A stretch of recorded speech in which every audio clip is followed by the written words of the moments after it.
conquête de la souveraineté passe avant tout par l'exploitation des ressources nationales au profit de nos populations.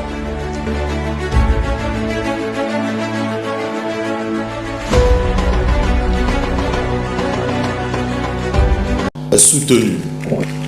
Nous saluons parmi nous la présence de Dioncounda Traoré, ancien président de la République du Mali. Professeur, merci d'être là. Conformément au programme, nous allons entamer la série des interventions.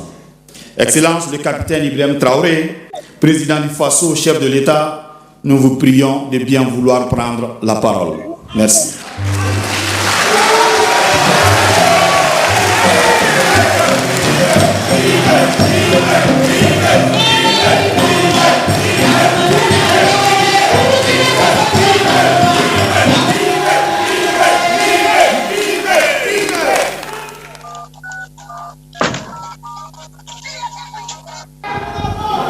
Allez. Merci beaucoup à tous. Et bonjour chers frères et sœurs, bonjour chers parents. D'entame donc de propos, je souhaiterais donc m'excuser auprès de la population sahélienne qui nous a attendus hier et Dieu a voulu que ce soit aujourd'hui que nous soyons là. Nous nous rendons grâce pour tous les bienfaits et ce jour si merveilleux qu'on se retrouve ici à Bamako pour la deuxième session du Collège des chefs d'État de la Confédération AES.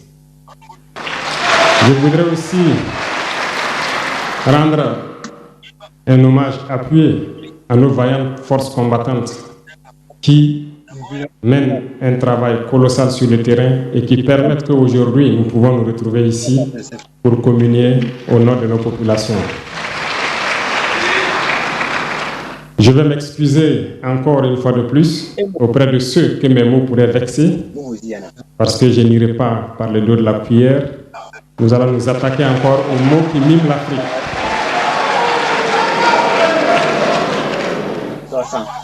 Vous avez certainement tous déjà entendu parler du printemps arabe.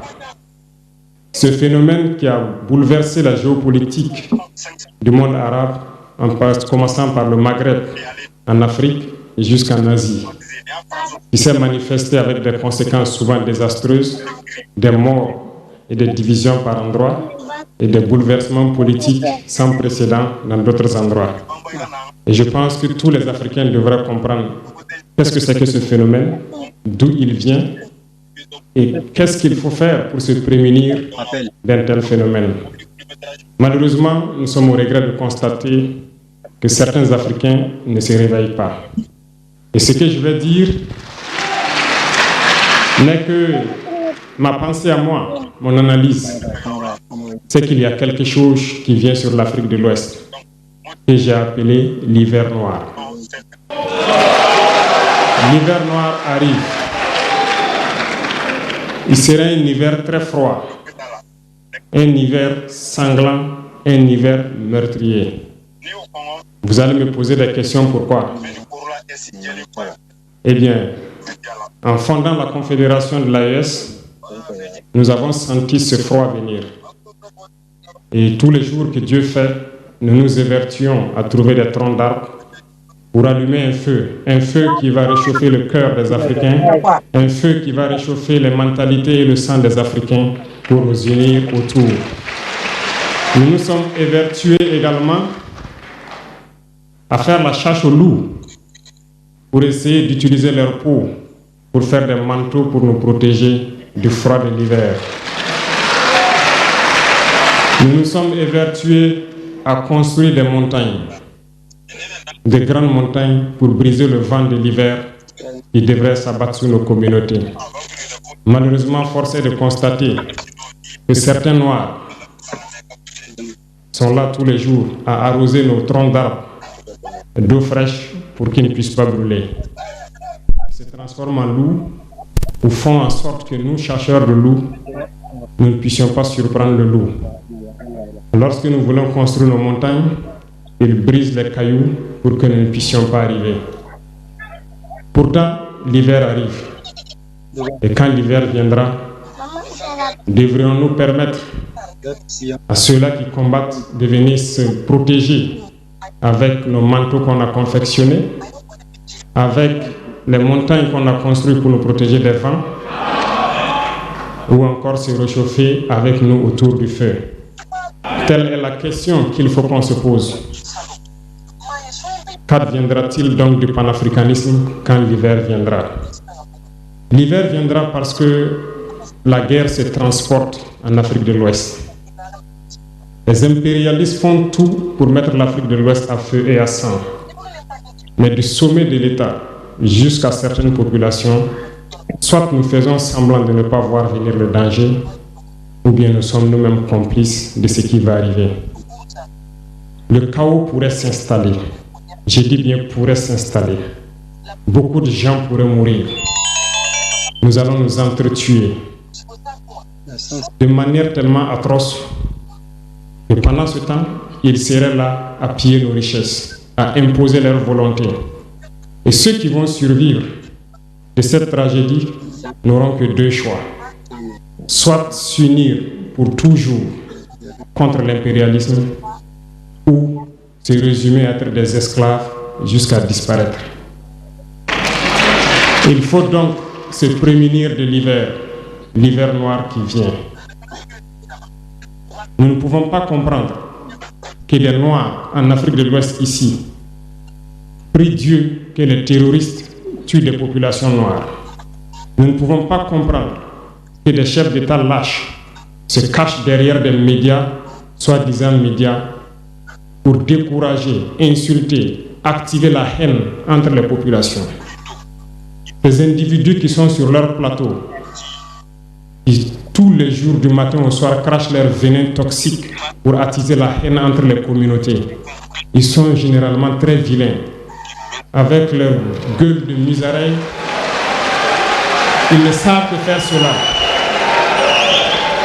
Regardez-les bien. Ils sont là avec des yeux de drosophiles sauvages. Tous les jours, c'est cracher du venin. Ils cherchent à diviser les communautés. Sur les réseaux sociaux, ils sont là et ils sont nombreux. Pourquoi est-ce que nous, Noirs, cherchons à cultiver la haine entre nous? Et par hypocrisie, on se dit frère. Il faut que nous puissions nous dire la vérité de manière très crue, quitte à ce que ça vexe. On va s'excuser, mais il faut que nous nous réveillons. Pourquoi est-ce que le noir est comme ça? Pourquoi est-ce que nous ne pouvons pas voir le danger venir, nous unir et nous prémunir? Pourquoi est-ce qu'il faut que par nos comportements, nous allions affronter ces dangers qui risquent de nous décimer? Mais d'autres ont fermé les oreilles.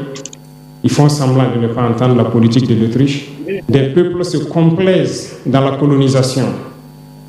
Ils aiment cette domination. À peine s'ils n'appellent pas les impérialistes, venez nous coloniser. Nous aimons être vos esclaves. Nous nous posons souvent des questions lorsqu'on voit les réactions. Ces pseudo-intellectuels décérébrés qui sont là à longueur de journée à entamer des débats en toute indignité, en toute malhonnêteté, comme s'ils ne voient pas la réalité des exemples qui se présentent à nous. Il y a plein d'exemples. Lorsque la démocratie fait certaines choses contraires aux règles même qu'elle s'est fixées, ils ferment les yeux là-dessus. Mais ils sont prompts à nous appeler juntes ou putschistes. Mais soyez sûrs d'une chose, nous sommes unis et nous resterons unis. Et nous devons ouvrir les yeux. L'AES va évoluer. Tout n'est pas forcément rose. Tout ne peut pas aller au rythme que nous souhaitons. Mais nous avançons sereinement et nous allons arriver à notre objectif. Et quand viendra l'hiver, si il faille que nous passions par l'hiver pour être libres, pour être unis, nous prions Dieu qu'il en soit ainsi et qu'il protège nos populations. Sinon, une chose est sûre, l'AES vaincra, l'AES grandira. Restez sereins parce que nous avons confiance en nos populations. Nous avons confiance en vous, que vous compreniez qu'aucune manipulation ne peut aujourd'hui nous diviser entre nous. Aucune manipulation ne peut nous amener à haïr d'autres personnes. Aucune manipulation ne doit nous amener à riposter d'une manière violente, physique, face à ces individus qui n'ont absolument rien compris. Restez sereins, ne ripostez pas physiquement, nous riposterons par la communication jusqu'à ce qu'ils changent eux-mêmes de mode d'action et nous allons aussi riposter en fonction du mode d'action. Restez sereins, Dieu protégera l'AES. Dieu vous protège tous, toutes les populations de l'AES. Dieu vous accompagne tous dans vos objectifs. Et Dieu, qui est si juste, se bat pour ceux qui se battent. Nous nous battons. Nous sommes une population résiliente, la plus résiliente de la sous-région. Personne n'aurait cru que vous pouvez supporter ce que vous êtes en train de vivre. Nous allons vaincre le terrorisme, nous allons nous développer et nous allons nous affirmer.